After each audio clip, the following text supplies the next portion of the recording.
तो दोस्तों स्वागत है आप सभी का एक और नई वीडियो में। और आज हम देखेंगे एक underrated psychological horror movie the visit का ब्रेकडाउन, जिसके राइटर और डायरेक्टर हैं एम नाइट शैमलन, जो कि बना चुके हैं नॉक एट द कैबिन और ओल्ड जैसी मूवीज। और इस मूवी को ब्लम हाउस ने प्रोड्यूस किया है, इसलिए ये मूवी कैसी होने वाली है ये बताने की मुझे जरूरत नहीं। साथ ही में मैं इस मूवी के कुछ फैक्ट्स भी आपको बताऊंगा इस वीडियो के एंड में। इसलिए अगर आप लोगों को ये वीडियो पसंद आती है तो इस वीडियो को एक लाइक कर देना, साथ ही में चैनल को सब्सक्राइब करके नोटिफिकेशन बेल को ऑल पर सेट कर लेना। मगर वीडियो में आगे बढ़ने से पहले मैं आप लोगों को बता दूं कि ये मूवी काफी ज्यादा क्रीपी है, इसलिए आप लोगों को इस मूवी को खुद देखकर फील करने में ज्यादा मजा आएगा। और इस मूवी को आप लोग Amazon प्राइम पर देख सकते हो। तो अब ज्यादा देरी ना करते हुए जल्दी से वीडियो स्टार्ट करते हैं।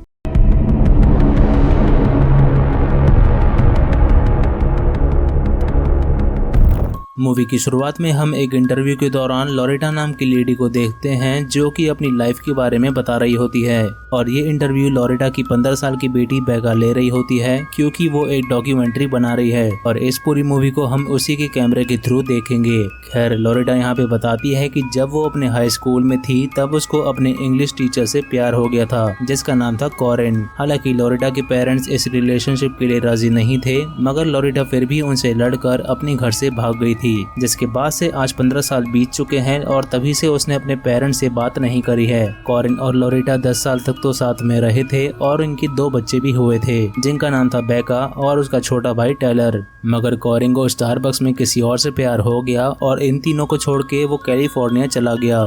लोरेटा यहाँ पे काफी खुश भी है, क्योंकि उसके पेरेंट्स ने इतने सालों बाद उसको इंटरनेट पे ढूंढा है और वो चाहते हैं कि लोरेटा के दोनों बच्चे एक हफ्ते के लिए उनके साथ रहने के लिए आए। और यहाँ पे ये दोनों बच्चे अपने ग्रैंड पेरेंट्स से आज तक एक बार भी नहीं मिले हैं। खैर, अब इस इंटरव्यू के बाद लोरेटा अपने दोनों बच्चों को स्टेशन पे छोड़ के आती है और यहाँ पे हमें पता लगता है कि लोरेटा एक मैग्यूल नाम के आदमी से प्यार करती है। इसी वजह से बेका और टेलर अपने नाना नानी के यहाँ जाने के लिए राजी हो गए हैं, ताकि इनकी माँ मैग्यूल के साथ टाइम स्पेंड कर सके और थोड़ा खुश रह पाए। ऐसे ही दोनों अपने नाना नानी के पास पहुंचते हैं, जिनका नाम था मारिया और फ्रेडरिक। यहाँ पे सभी एक दूसरे से पहली बार मिल रहे थे, इसलिए सभी काफी ज्यादा खुश भी थे। ये सभी घर पे जाते हैं, जो कि काफी ज्यादा सुनसान जगह पर था, इसलिए बेका को वो जगह काफी ज्यादा पसंद आती है, क्योंकि वो अपनी डॉक्यूमेंट्री में काफी सारे अच्छे शॉट्स ले पाएगी। इसके थोड़ी देर बाद कुछ दूरी पर टेलर को उसके नाना दिखाई देते हैं, जो कि एक छोटे से शेड में कुछ रखने के लिए जाते हैं और फिर बाहर आ जाते हैं। जिस बात में टेलर मजाक मजाक में बोलता है कि इस शेड के अंदर क्या होगा, कहीं इसके अंदर डेड बॉडीज तो नहीं है। खैर, इसके बाद दोनों भाई बहनें अपनी नानी के साथ काफी बातें करते हैं और रात में उनको सोने के लिए उनकी ही माँ का कमरा मिलता है। तभी उनके नाना वहाँ पे आते हैं, जो कि उनसे कहते हैं कि हम लोग बूढ़े लोग हैं, इसलिए यहाँ सोने का टाइम है 9:30 और 9:30 के बाद कोई भी अपने कमरे से बाहर नहीं आएगा और ना ही तुम में से कोई भी बेसमेंट में जाएगा, क्योंकि वहाँ पे काई जमी हुई है, जिसकी वजह से तुम फिसल सकते हो और तुम्हें चोट लग सकती है। तभी उसी रात बेका को अपनी नानी के हाथ की बनी हुई कुकीज खाने का मन करता है, इसलिए वो देर रात में किचन में जाने लगती है। मगर तभी उसको उसकी नानी दिखाई देती है, जो कि चलते हुए उल्टी कर रही थी, जो कि काफी ज्यादा अजीब और क्रीपी था। शायद से यही रीजन था कि इसके नाना ने इनको 9:30 के बाद अपने कमरे से बाहर निकलने के लिए मना करा था। खैर, अब इसके अगले दिन आता है ट्यूसडे का दिन, जहाँ पे वो अपनी नानी से जाके मिलती है, तो वो देखती है कि उसकी नानी तो बिल्कुल नॉर्मल थी। इनफैक्ट वो तो टेलर को खाना बना के भी खिला रही थी। यही बात वो अपने नाना को जाके बताती है, तो उसके नाना उससे कहते हैं कि तुम्हारी नानी की उम्र हो गई है, इसलिए वो अक्सर बीमार रहती है और कल रात उसको स्टमक फ्लू हो गया था, जो कि सिर्फ 24 घंटों के लिए ही रहता है। इसके बाद दोनों भाई बहनों को उनके घर के नीचे एक छोटी सी जगह मिलती है, जहाँ पर उनकी मॉम लोरेटा अपने बचपन में हाइड एंड सीक खेला करती थी। ये लोग भी वहाँ पे हाइड एंड सीक खेलने लगते हैं, लेकिन उस जगह पर उनकी नानी भी आ जाती है, जो कि पहले बेका के पीछे पड़ जाती है और फिर टेलर के पीछे। और जिस तरीके से वो हंसते हुए इनके पीछे आ रही थी, वो हद से ज्यादा अजीब था। दोनों भाई बहनें उस जगह से डरते हुए बाहर निकलते हैं और उनके पीछे पीछे इनकी नानी भी बाहर आकर हंसने लगती है और उनसे कहती है कि कैसा लगा मेरा मजाक। अब मजाक का तो पता नहीं, लेकिन ये देखकर तो पता लग रहा है कि इनकी नानी की दिमागी हालत ठीक नहीं है और इन दोनों को भी समझ में नहीं आता कि आखिर ये अभी हुआ क्या। इसके बाद इनके घर में डॉक्टर सैम आते हैं जो कि इनको बताते हैं कि मैं उसी हॉस्पिटल में काम करता हूँ जिसमें तुम्हारे ग्रैंड पेरेंट्स काउंसलिंग करते हैं, मगर अभी कुछ दिनों से वो काउंसलिंग के लिए आए नहीं है। उसने उनको कॉल भी करा लेकिन कॉल भी उन्होंने उठाया नहीं था, इसलिए वो देखने आया है कि सब कुछ ठीक है या फिर नहीं। और इतना बोल के वो वहाँ से वापस चला जाता है। वहीं दूसरी तरफ टायलर उसी साइड को चेक करने के लिए जाता है जहां उसके नाना अपना कुछ सामान रखते हैं। उसके नाना के वापस जाने के बाद जब वो अंदर जाता है तो उसको वहां पे काफी अजीब सी स्मेल आती है और पास जाने पर उसको वहां पे यूज्ड डायपर मिलते हैं जो कि बहुत ही ज्यादा घिनौना था। और टायलर को जर्मोफोबिया भी था, यानी कि उसको ऐसा लगता है कि उसके आसपास जर्म्स है, इसलिए वो तुरंत उस जगह से खांसते हुए बाहर आता है और बाहर आके नीचे गिर जाता है। तभी उसकी नानी वहाँ पे आ जाती है जो कि उसको बताती है कि उसके नाना को इनकॉन्टिनेंस की बीमारी है, इसलिए वो हमेशा डायपर यूज करते हैं और बाद में उनको उसी साइड में रख देते हैं। वो इस बारे में किसी को बताते नहीं क्योंकि उनको शर्म आती है। खैर इसके बाद टायलर और बेका अपने नाना के साथ बाहर घूमने के लिए जाते हैं जहां वो गाड़ी में एक गेम खेलते हैं जिसमें उनको किसी भी बिल्डिंग पे पॉइंट आउट करना होगा और उनको बताना होगा कि वहां पे कौन रहता है और वो क्या करता होगा। इसलिए टायलर एक पुलिस स्टेशन पे पॉइंट करता है। बेका बताती है कि वहां पे एक जेरी नाम का पुलिस ऑफिसर काम करता है जो कि किसी का भी कॉल नहीं उठाता और ना ही वो काम पर आता है क्योंकि उसको एक लैटिन डांसर बनना है। और ये मैं आपको क्यों बता रहा हूँ वो आपको आगे पता चलेगा। अब इसके बाद ये लोग उसी स्कूल में जाते हैं जहां बचपन में उनकी मां पढ़ा करती थी। ये दोनों अपनी डॉक्यूमेंट्री शूट कर रहे थे लेकिन तभी इनके नाना कहते हैं कि वो आदमी काफी देर से इनका पीछा कर रहा है, इसलिए वो उसके पास भाग के जाते हैं और उसको पीटने लगते हैं। मगर वो आदमी तो इनको जानता भी नहीं था तो वो इनका पीछा क्यों करेगा। अब रात में जब दोनों बच्चे अपने कमरे में सो रहे थे तब उनको कुछ आवाज सुनाई देती है। टायलर कमरे का डोर खोलता है तो वो दोनों पूरी तरह से शॉक हो जाते हैं क्योंकि उनकी नानी पूरी तरह से नेक्ड होकर दीवारों को खरोच रही थी। इसलिए मिनट से पहले टायलर डोर को फिर से बंद कर देता है और मूवी के इस पॉइंट तक हमें आइडिया हो जाता है कि इनके ग्रैंड पेरेंट्स के साथ कुछ तो गड़बड़ है। अब इसकी अगली सुबह आता है वेडनेसडे का दिन जहां बेका अपने नाना से नानी के बारे में पूछती है तो वो कहते हैं कि अब मुझे तुम्हें सब कुछ सच बताना ही पड़ेगा। दरअसल तुम्हारी नानी को दिमागी बीमारी है जिसमें लोग नींद में चलने लगते हैं या फिर कुछ उल्टी हरकतें करने लगते हैं और इस बीमारी को सनडाउनिंग कहते हैं जो कि सिर्फ रात होने पर ही शुरू होता है। इसलिए तुम्हारे लिए यही बेहतर होगा कि तुम लोग रात में 9:30 के बाद बाहर ना निकलो। मगर साथ ही में इसके नाना भी कॉस्ट्यूम पार्टी में जाने के लिए तैयार हो रहे थे, लेकिन कॉस्ट्यूम पार्टी में ऐसी ड्रेस कौन पहनता है। ये बात जैसे ही बेका ने उसे बोली तो वो भी अजीब हरकतें करने लगे, यानी कि बुढ़े बुढ़िया दोनों ही सटके हुए हैं। अब इसके थोड़ी देर बाद इनकी नानी इनसे कहती है कि मुझे माफ कर दो क्योंकि कुकीज बनाते टाइम तुम्हारे लैपटॉप पर मुझसे क्रीम गिर गई थी। मैंने उसको काफी साफ करा लेकिन वो हुआ नहीं। अब यहाँ पे ये रो रही है या फिर हंस रही है वो तो आप लोग खुद ही देख लो। इनकी लैपटॉप की ये हालत देख के तो टायलर को भी कंफर्म हो गया कि ये बुढ़िया पक्का पागल है, लेकिन बेका इस बात से राजी नहीं थी। फिर दोनों भाई बहनें अपनी माँ लोरिडा को वीडियो कॉल करते हैं, लेकिन कैमरा गंदा होने की वजह से वो दोनों एक दूसरे की शक्ल नहीं देख पा रहे थे। यहाँ पे टायलर को शक भी था कि उसकी नानी ने उनका लैपटॉप जानबूझकर गंदा करा है। यही बात वो अपनी माँ को बताते हैं तो लोरिडा कहती है कि वो बूढ़े लोग हैं इसलिए तुम लोग ज्यादा ध्यान मत दो और तुम्हें भी तो बस वहाँ पे सैटरडे तक ही रहना है। अब इसके बाद बेका अपनी नानी के पास जाती है और उनसे कहती है कि मैं आपका इंटरव्यू लेना चाहती हूँ। जिस बात पे उसकी नानी कुछ भी रिस्पॉन्स नहीं करती और उससे कहती है कि क्या तुम ये ओवन साफ करने में मेरी मदद करोगी। वो उस ओवन को साफ करने लगती है लेकिन उसकी नानी उसको और अंदर जानने के लिए बोलती है। और ये सीन देख के तो ऐसा फील हो रहा था कि ये बेका को अंदर ही बंद कर देगी और ओवन को भी चालू कर देगी, लेकिन ऐसा कुछ नहीं होता और वो बेका को इंटरव्यू देने के लिए मान जाती है। फिर थोड़ी बातचीत के बाद बेका उसे पूछती है कि जिस दिन उनकी माँ घर छोड़ के गई थी तब उस दिन क्या हुआ था। ये सवाल सुनते ही उसकी नानी को कुछ होने लगता है और वो अपने सर को जोर जोर से हिलाने लगती है और उससे कहने लगती है कि लोरिडा के बारे में कोई भी सवाल नहीं करना। इसलिए बेका भी इंटरव्यू को तुरंत बंद कर देती है। वहीं दूसरी तरफ टायलर को अपनी नानी पे शक था ही, इसलिए वो एक कैमरा को हॉल में छिपा देता है ताकि वो अपने ग्रैंड पेरेंट्स पर नजर रख सके, मगर बेका उसको ऐसा करने नहीं देती। उसी रात ये लोग सो रहे होते हैं लेकिन फिर से इनको कुछ आवाज सुनाई देती है और चेक करने पे वो देखते हैं कि इनकी नानी पूरे घर में भाग रही थी और एंड में तो वो एकदम से घुटनों के बल चलते हुए इनकी तरफ भाग के आने लगती है। मगर इससे पहले कि वो उनके कमरे में आती उससे पहले ही ये लोग दरवाजा बंद कर देते हैं और ये देखकर तो हम व्यूअर्स और टेलर दोनों की हालत खराब हो चुकी थी। लेकिन बेका इसको बस सनडाउनिंग के सिम्टम्स बोलकर बात को टाल देती है।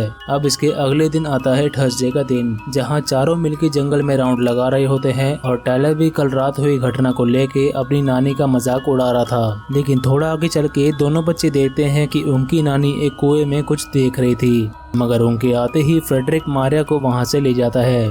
फिर दोनों भाई बहनें एक दूसरे का इंटरव्यू लेते हैं, जिसके बारे में जानना इतना जरूरी नहीं है। इसके बाद एक स्टेसी नाम की लेडी इनके घर पे आती है, जो कि मारिया और फ्रेडरिक के लिए केक लेके आई थी, क्योंकि जब वो हॉस्पिटल में एडमिट थी तब मारिया और फ्रेडरिक ने ही इसकी और बाकी पेशेंट्स की काफी अच्छे से देखभाल करी थी। लेकिन मारिया और फ्रेडरिक घर पे नहीं थे, इसलिए वो बेका को ही केक देके वहां से चली जाती है। बेका अपनी डॉक्यूमेंट्री कंटिन्यू कर रही होती है, जिसके थोड़ी देर बाद उसके ग्रैंड पेरेंट्स भी घर पे वापस आ जाते हैं। बेका को मारिया की हंसने की आवाज आ रही होती है, इसलिए उसको लगता है कि उसकी नानी टीवी देखते हुए हंस रही है। मगर जब वो उसके पास जाती है तो वो देखती है कि उसकी नानी तो दीवार की तरफ मुंह करके हंस रही थी और वहाँ पे कोई भी टीवी नहीं था। बेका अपनी नानी से पूछती है कि आप ऐसे अकेले क्यों हंस रहे हो। जिस बात पे उसकी नानी उससे कहती है कि उसके कुछ डार्क सीक्रेट्स हैं जिनको छिपाने के लिए उनको हंसना पड़ता है। और ऐसा बोलते ही वो तुरंत अपने स्कार्फ से अपना मुंह बांध लेती है और खुद को मारने की कोशिश करती है, जिसको देखकर बेका काफी ज्यादा डर जाती है। वो तुरंत अपने नाना के पास जाती है ताकि वो अपनी नानी के बारे में उनको बता पाए। मगर जैसे ही वो अपने नाना के पास जाती है तो वो देखती है कि उसके नाना खुद को गन से शूट करने की कोशिश कर रहे थे, मगर बेका के आते ही वो रुक जाते हैं और उस गन को साफ करने का बहाना बना देते हैं। अब ये सब देखकर तो बेका को भी इन पे शक हो गया था, इसलिए वो टेलर के साथ मिलकर हॉल में अपना कैमरा छुपा देती है। अब उसी रात 9:30 के बाद उनकी नानी अपनी क्रीपी हरकतें फिर से चालू करती हैं। लेकिन इस बार वो चाकू लेके आई थी इनको मारने के लिए। साथ ही में उसने अपना सुंदर सा चेहरा कैमरा के सामने दिखा दिया। वो उस कैमरा और चाकू को लेके उनके कमरे के बाहर जाती है, लेकिन वो दोनों दरवाजे को नहीं खोलते, इसलिए नानी भी वहां से वापस चली जाती है। फिर इसकी अगली सुबह आता है फ्राइडे का दिन, जहां दोनों भाई बहनें कैमरा में हुई रिकॉर्डिंग्स को चेक करते हैं कि आखिर कल रात को हुआ क्या था। टायलर को तो पहले से पता ही था कि ये दोनों बुढ़े बुढ़िया पागल हैं, लेकिन अब रिकॉर्डिंग्स को देखने के बाद बेका भी मान जाती है। इसलिए दोनों साथ में एक प्लान बनाते हैं कि आज की रात आखिरी रात है, क्योंकि कल तो हम वैसे भी यहाँ से चले जाएंगे, इसलिए आज जितना हो सके हम उनसे उतना ही कम बात करेंगे। टायलर भी खेलने का झूठा नाटक करने लगता है, लेकिन बेका ने अपने नाना से बोला कि वो उनका इंटरव्यू लेना चाहती है, जिसके लिए उसके नाना मान गए।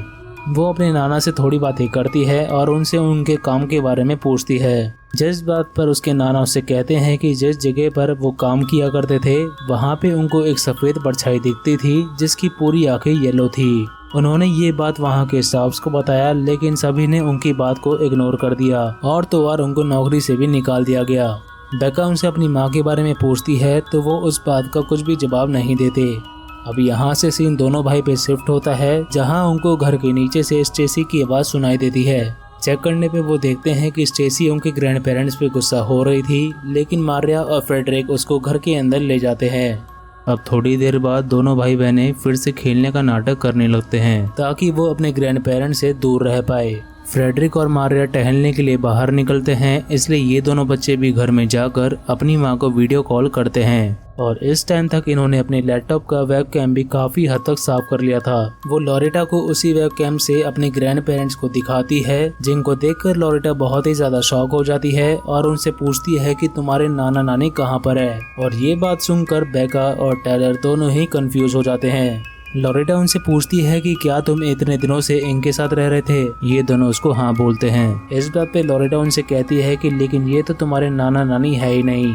लॉरेटा इस बात से काफी ज्यादा परेशान हो गई थी, इसलिए वो उस जगह की पुलिस को कॉल लगाती है, मगर कॉल उसका कोई भी उठाता नहीं है। इसलिए लॉरेटा यहाँ खुद आने के लिए निकल जाती है, मगर तभी पीछे से मारिया आ जाती है, जो कि शायद से इनकी बातों को सुन ली थी, क्योंकि मारिया और फ्रेडरिक दोनों ही अजीब बिहेव करने लग गए थे।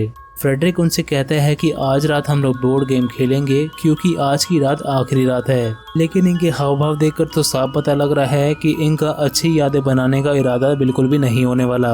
अब यहाँ थोड़ी शाम हो जाती है जहाँ नानी फिर से बेका को ओवन साफ करने के लिए बोलती है। उसका भाई बहाना बना के उसको वहाँ से ले जाना चाह रहा था, लेकिन नानी ने उसको बोला कि ओवन साफ करने में थोड़ी ही देर लगेगी। बेका भी ओवन को साफ करने लगती है और नानी फिर से उसको और अंदर जाने के लिए बोलती है, मगर इस बार नानी ने सच में ओवन को बाहर से बंद कर दिया था। ये देख के दोनों भाई बहनें पैनिक करने लगते हैं, लेकिन नानी उस ओवन को खोल देती है। वैसे तो ये दोनों बुढ़े बुढ़िया खुद पे काफी ज्यादा कंट्रोल कर रहे हैं, वरना तो ये इन दोनों को कब का मार देते।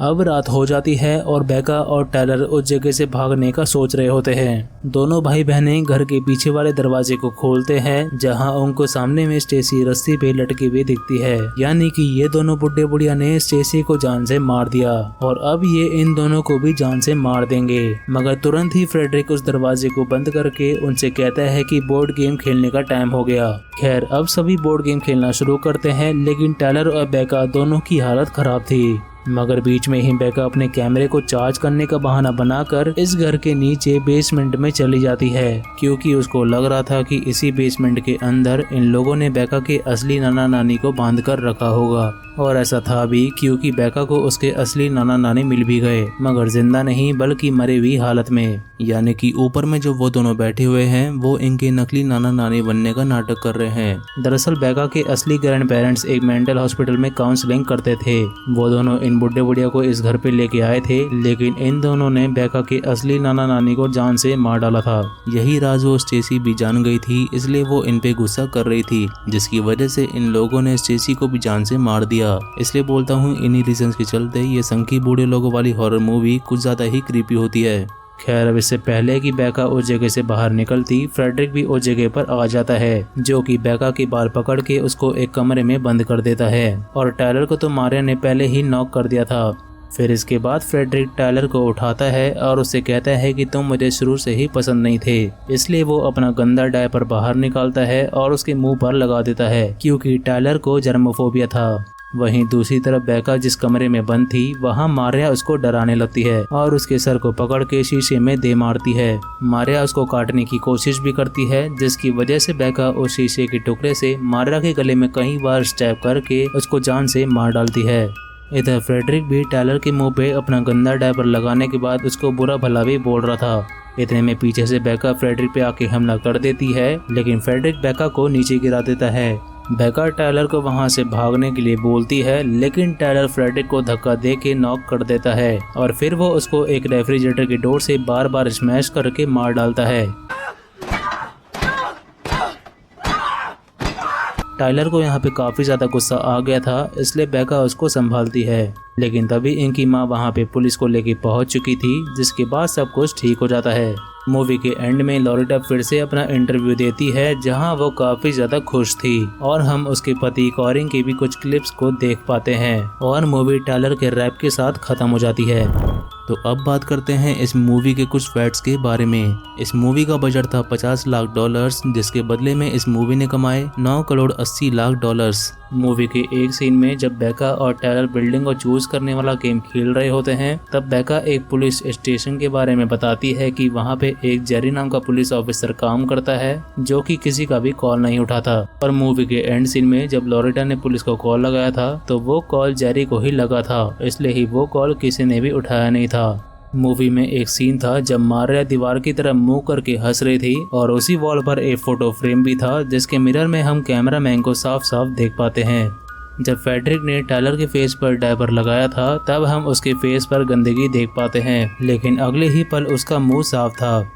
एक इंटरव्यू में बेका ने मारिया से पूछा था कि वो नाना से कहाँ मिली थी, तो नानी ने उससे कहा था कि वो उनको एक गार्डन में मिले थे। और ये एक हिंट था, क्योंकि वो गार्डन इनके ही मेंटल हॉस्पिटल में होगा, जहाँ पे ये दोनों पहली बार मिले होंगे।